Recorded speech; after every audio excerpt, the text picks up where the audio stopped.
Mga idol, ito na po ang ating voltmeter. Ang ating e-bike nakakabit na po siya.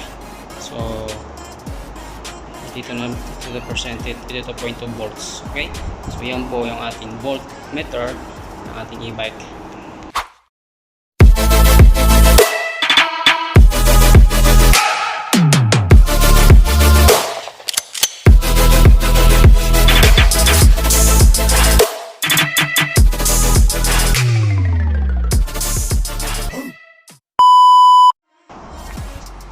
Mga idol, magsakad po tayo ng voltmeter. Ito po yung voltmeter natin, round poso.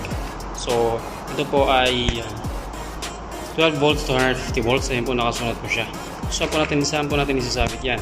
So madali lang po, hanapin nyo lang po yung wire ng ating speedometer.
Yung wire na yan, ha, pula at saka itim.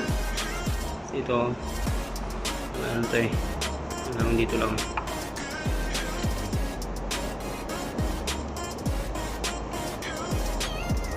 Kasi yung loob niyan dilaw at saka green. Talagang yun lang yan, dilaw at saka green.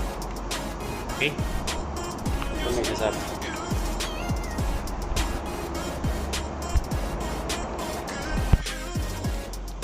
So ayan na po mga idol, na ikabit na natin itong ating wire ng voltmeter.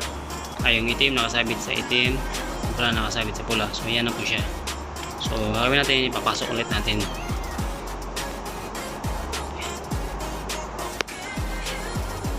Papasok ulit natin doon. Okay, wait lang.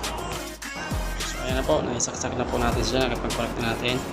Try natin ngayong buhayin yung e-bike kung magana itong ating post.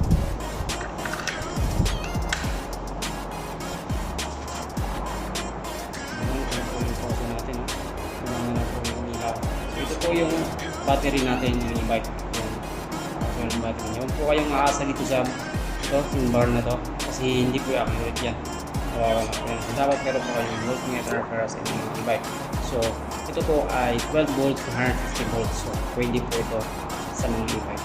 Okay, so thank you very much. See you again next time for another